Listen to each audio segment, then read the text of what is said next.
tumayo at magsalita sa inyong harapan. Pero noon pa man, alam kong walang madali kapag ikaw ay Marcos. Nanginginig ako at ang aking boses, hindi dahil ako'y natatakot sa inyo, kundi dahil nalulungkot po ako. Ipagpaumanhin ninyo kung sa gitna ng pagsasalita ko, ako'y hihinto, hihinga dahil sa bigat ng aking kalooban. Pero hindi yan ang dapat kong ihingi ng paumanhin. Hindi yan ang kasalanan ko sa bayan na dapat ihingi ko ng tawad. Narito po ako dahil sa tawag ng Iglesia ni Cristo para sa transparency, accountability at hustisya. At dahil sa tawag ng sarili kong konsensya, bilang senador, bilang kapatid, bilang Pilipino.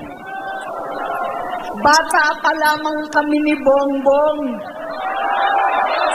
Alam na ng buong pamilya ang problema sa kanya.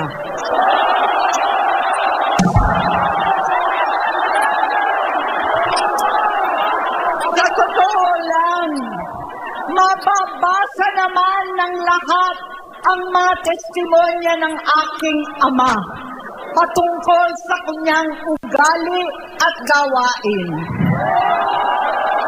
Noon, dahil may tatay pa kami, hindi ko pa siya responsibilidad.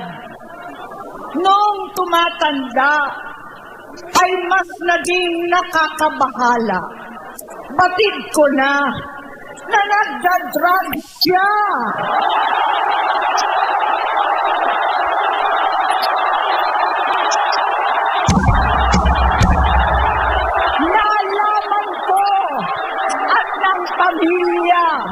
Nalaman ng pamilya, seryoso ito. Minsan, kami ng Presidential Guard at Metro Gompa ang naglilinis tuwing nagpa-party po sila.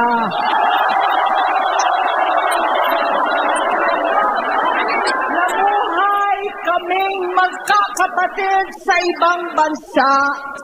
Kami-kami lang.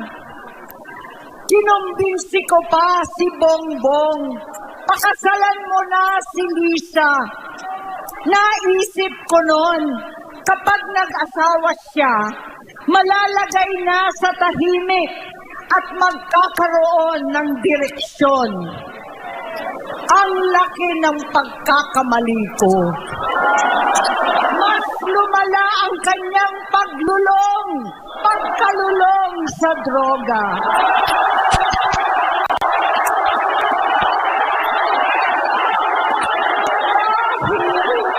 Parehas pala siyang mag-asawa.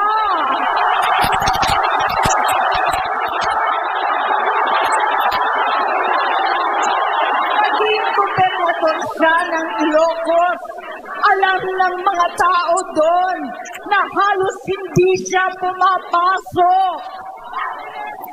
Tuwing ko kumprontahin ko siya, ay nagsasabi siyang magbabago na siya, aalisin na niya ang bisyo. Hanggang sa may nagsumbong na naman sa akin na sa paggising pa lang sa umaga, kasabay ng almusal, marijuana pala.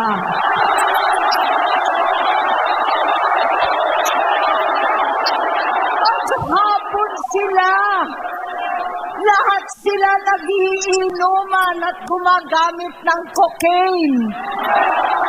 Kasama ng asawa at barkada. Tulad ng ama ko, kinastigo ko ang mga barkada niya. ang nasirang si Bong Dasa, si Edby Cruz, Inigo, Tony Boy, Sap Anton, alam po ninyo yan.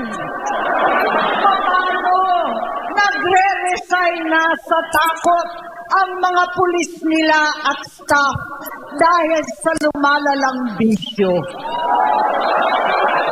Inayos ko sila dahil gusto niyang ituwid ang buhay niya. Gusto niyang mag-vice-presidente. Hindi siya pinalad at lalong nagkaroon ng oras para sa bisyo. Simula noon, naging malabo sa amin ang lahat. Kaysa mag-away, bigla na lamang lumayo ang loob namin sa isa't isa. Noong 2016, kasabay ng kampanya ni dating Pangulong Duterte laban sa droga, lumabas ang pangalan ni Bongbong sa listahan. Nakasama siya sa listahan ng mga celebrities, mga artista, Maricel Soriano at iba pa. Masinsinan kong kinausap si Pangulong Rodi. Halos manikluhod ako. Sinabi kong ayon sa kapulisan, dapat unahin, usigin ang mga pusher at saka na lamang sagipin ang mga user. Naligtas si Bongbong. Labis ang takot ko at pag-aalala. Kinausap ko siya at nagsabi siyang talagang siya ay nagbabago na. Muli at lagi, hindi ako nawalan ng pag-asa. Ako'y naniwala ulit. Mula noon na natatanggap ko na lang na balita tungkol sa kapatid ko ay regular na pagpapadoktor. Kaya kumalma naman ako. Inisip ko, totoo, dahil na-opera na ang tuhod niya sa gout. Siguro, totoo na ito. Hanggang nito, na lamang nalaman ko na tuloy ang paggamit niya sa mga party na garapalan naghakain ng droga. Pinagmamalaki pa ng mag-asawang kayang-kaya nila ang microdosing ng cocaine. Hati-hatiin daw para 4 na beses sa isang araw. Hindi mabibisto. Ang pampapadoktor, pinalabas nilang pag-stem cell. Nagpapalit daw ng dugo, nagpapa-blood transfusion. Kayang-kaya raw, hindi ko maintindihan ang pinagsasabi. Noong 2021, kahit papano, nagkikita kami at nagkakausap. Sumumpa siya sa akin, talagang hinintunan niya. Naniwala ako kasi sabi niya gusto niyang tumakbo. Ang sabi ko, tutulong ako sa abot ng aking makakaya. Ipinakilala ko si Bongbong kay Inday. Naging magkatandem sila. Pagkatapos noon ay biglang hindi na niya ako ulit kilala. Kahit si Inday, nagtataka, bigla ko na itsapwera. Kahit ganon, nangampanya pa ako para sa kanya. Kahit si Inday na lang ang aking nakakausap. Hindi ko alam bakit ako nakaban sa headquarters nila sa Mandaluyong. Hindi ko alam bakit walang nagre-report sa akin tungkol sa kampanya. Sa totoo lang, masakit mang aminin, nung dinidisqualify na siya, halos papaboran ko na sana dahil may nagsumbong sa akin mula sa kanyang campaign team na gumagamit na naman siya. Nung sinabihan ko, siya at mga taong nasa paligid niya, nagkaisa silang tuluyan akong alisin sa kampanya na ako naman ang bumuo. Sinabi nilang gusto ko na siya ay ma-disqualify para ako ang pumalit. Hindi totoo yun. Iniisip ko ang kalagayan ng aking kapatid at paano siya magsisilbi kung ganyan ang kalagayan niya. Pero pinaparating sa akin na hindi siya lulong at minsan na lamang tuwing nagpa-party. Hindi ko maipaliwanag bakit gusto kong maniwala at hindi mawalan ng pag-asa. Noong nanalo siya, naging pinakamalayo na kami sa isa't isa. Maliban sa opisyal na tagpuan at kapag pumupunta yung nanay namin, hindi ako sumama sa loob ng 3 taon dyan sa Malacanang. Dahil lantara na doon ang inuman, ang paggamit nila ng cocaine at mga bawal na gamot. Hindi pa rin niya nakikita, naririnig, kakaiba na siya magsalita. Hindi na maintindihan kung ano-ano na ang sinasabi at wala na sa sarili. Nagtatago sa kabaitan niya ang pang-aabuso niya sa droga. At nagbunga na ito ng mga nakakapinsalang maling desisyon. Hinayaan niyang kumilos ang mga nakatalibot sa kanya. Yung mga umaastang presidente habang nilululong siya ng mga ito. Hindi na kami nagkausap. Sa harap ng publiko, pinipilit kong magmukha kaming maayos. Pero wala na kaming koneksyon. Hindi ko hinihiling na maunawaan ninyo ako, lahat kayo. Sa palagay ko, ang makakaunawa lamang sa akin ay ang mga pamilyang may pinagdaanan sa adiksyon, sa inom, sa sugal, sa alak, sa bisyo, higit sa lahat, sa droga. Pagka hindi ko siya nakakasama, buong aking loob na ipasok sa institusyon. Ipagamot, iparehab ko na yan.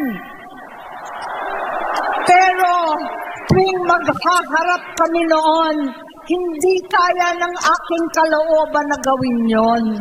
Tuwing magsasabi siya sa akin na magbabago na siya, hindi ko siya kayang tiisin. Hindi ko kayang ipagkait sa kanyang pagkakataon at pagbabakasakali. Umaasa ako at laging nananalangin na sana, oo nga, nagbago na siya.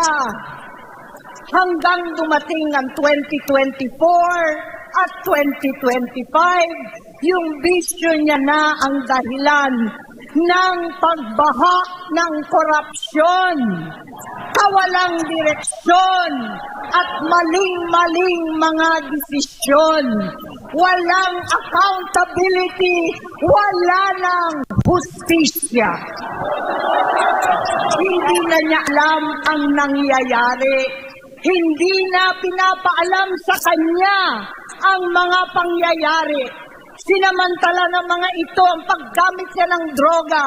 Kinangkam na nila ang kaban ng bayan habang ang mga dating tumatawag sa amin ng magnanakaw ay nakakita ng pagkakataon sirain ang lahat. Nagagamit na nila si Bongbong para sirain si Inday. Itinutulak pa nila si Bongbong at ang bayan sa bangin para umastang tagapagligtas. Mula sa pagtraidor at pagpapahamak kay VP Inday, sa confidential funds na kung tutuusin ang galing naman sa opisina ng Pangulo, hanggang sa pagpadukot sa dating Pangulong Duterte para itapo na lamang sa ibang bansa. Ang kabaitan ni Bongbong ay naging kalupitan. Garapalan ng pagtatakip sa kanya ng mga nasa Congress, sa Senado, mga miyembro ng kabinete. Kitang-kita na ng taong bayan, wala nang puwang ang kahihiyan. Para bang nauulit ang bangungot ng kasaysayan dinamas namin noon. 68 years old po ang tatay ko nung pinatalsik sa pwesto. 68 years old na rin si Bongbong ngayon. November 17 din, noong 2021, nung nakumbinsi ko si Inday na magbise kay Bongbong. November 18 po, bukas, ang ikatlong araw natin. 9 na taon na nakakaraan, saktong November 18 pa talaga, na pinalibing ni Pangulong Duterte ang tatay ko sa libingan ng mga bayani.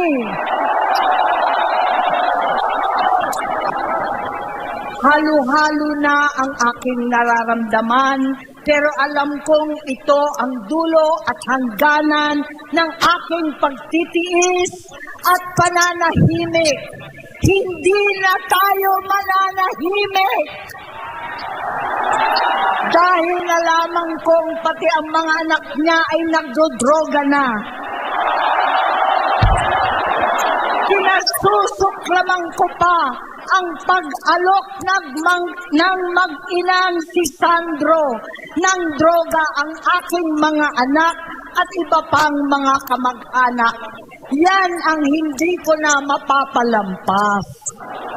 Sa loob ng halos 4 na dekada, wala akong ibang pinangarap kundi maipakita sa sambayanan na hindi kami masamang tao. Hindi masama ang pamilya Marcos. Gusto kong ibangon ang dangal ng aking ama.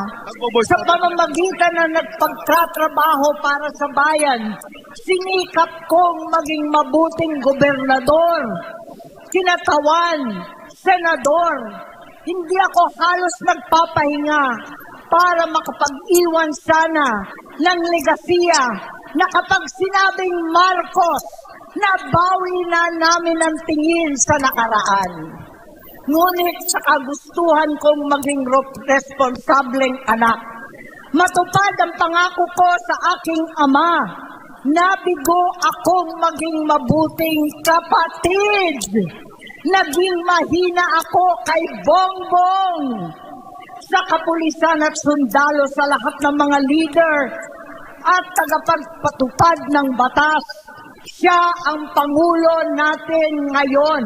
Sinabi ko kung anong kalagayan niya ngayon. Tulungan niyo akong mapabuti ang kanyang kalagayan. Tulungan niyo akong matulungan siya. Hindi niya ako kalaban. Ang kalaban niya ay ang sarili niya. At nadadamay ang bansa sa laban na yan. Bilang senador at lingkod bayan, batid ko ang mga problema at gaya ng bayan, alam ko rin ano ang solusyon. Sa pagkakawatak-watak, patuloy na pamumulitika, pagnanasa sa kapangyarihan ng mga talunan naman, kaguluhan sa Mindanao, alanganing gyera sa China at Estados Unidos, kawalang pananagutan sa flood control scam, karapalang takipan, panggigipit sa hindi kaalyado, pagkakanulo sa kapwa Pilipino, pagdakip sa dating Pangulong matanda't may sakit upang ihagis lamang sa bansang dayuhan, pagsadsad ng piso, paglaganap ng gutom, paghihingalo ng ekonomiya, at pagsasawalang bahala sa taong bayan. ang delubyo at kalamidad na nagdudulot ng parusa, ang korupsyon na nauwi sa kawalan ng tiwala at hustisya sa Pilipinas, sa kanyang pamahalaan, lahat ng yan ay masusolusyonan kung ikaw, aking kapatid, magsaayos ng iyong sariling kalusugan. Kapag humupa ang ingay sa politika, kapag umuwi na kami sa aming pamilya, hindi bilang senador, kundi bilang ate, bilang si Manang Aimee ni Bonget, kaya itong sasabihin sa harap ng taong bayan, sa harap ninyong lahat at sa harap ni Bongbong. Bonget, magtatatlong taon na tayong hindi nagkakausap. 3 taon ko nang sinusubukan muli na ako'y pakinggan. Siguro ngayon ay makakarating ng buo ang gusto kong sabihin. Walang mababawasan, hindi madadagdagan. Bongbong, nag-aalala sa'yo si Manang. Tuwing nakikita kita sa TV, gusto kitang puntahan. Napakalaki ng pinagbago mo. Itsura, pagsasalita, takbo ng pag-isip. Minsan, napapatanong ako sa sarili ko, ikaw pa ba yan? Si Bongbong ba talaga yung nakikita ko?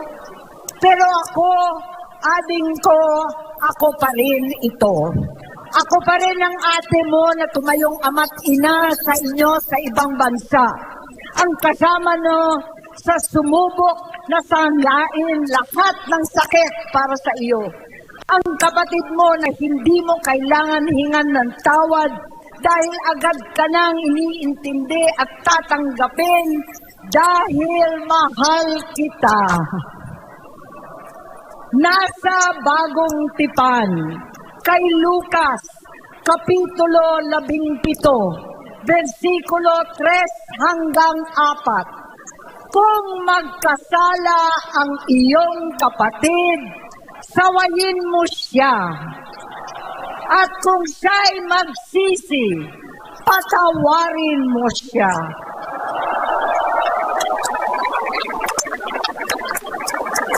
Tama na, ading ko. Tapusin mo na ang paghihirap mo at ng bayan. Gaya noong umalis tayo sa palasyo, kaya ko pa rin hawakan ang iyong kamay, huwag kang matakot. Malaki na ang dulot sa iyo ng droga. Sinisisi ko ang sarili ko dahil hindi ako nakinig sa mga sumbong. Hindi ako nakialam. Hindi ako maniwala. Pero hindi pa huli ang lahat. Tama na, ading ko. Magpahinga na tayo. Umuwi na tayo. Magpagamot, magpagaling at nangangako ako. Hindi ako malilingat, hindi ako magkukulang. Lahat ng kasama mo ngayon, hindi natin kasama sa pinakamadilim na bahagi ng buhay natin. Kasama mo sila ngayon dahil nasa taas ka pa. Ako at ang ating mga tunay na kapatid dito sa Luneta ang kasama mo kahit magdilim ulit ang lahat. Talikuran mo ang iniisip at ibinubulong nilang ambisyon. Unahin na natin ang kalusugan mo dahil sa adiksyon na bigyan mo ng malubhang karamdaman ang buong bansang Pilipino. Matatanda na tayo, sakitan na si Mami, alagaan na lang natin ang isa't isa. Kaliwat kanan man ang panghuhusga sa akin, malinaw sa aking puso na dapat mauna ang Diyos, ang bayan, pamilya at sarili. Hanggang sa mga oras na ito, Bonget, gusto kong malaman mo na hindi kita sinusukuan. Hindi ko kakayanin kung mapapahamak ka. Kaya hinihingi ko na tayo'y umuwi na, mamahinga alang sa iyong kalusugan. Kaya kung mabigo at mawala sa iyo ang posisyon, pero hindi ko kayang mawala ka sa amin. Ayusin mo ang sarili mo. Magpagamot, alisin ang droga sa iyong sistema. Wala akong ibang gusto kundi gumaling ka, malampasan natin ito muli. Dahil wala akong ibang hinahangad bilang ate, kundi maging masaya ka, maging ligtas sa panganib, malusog, matagumpay sa buhay. Itama ang mali, labanan ang adiksyon, at ako hindi kailanman aalis sa iyong tabi. Susuporta at hindi titigil manalangin kasama ninyo dito sa Luneta at sa buong mundo. Dahil iyon naman ang tungkulin at ibig sabihin ng salitang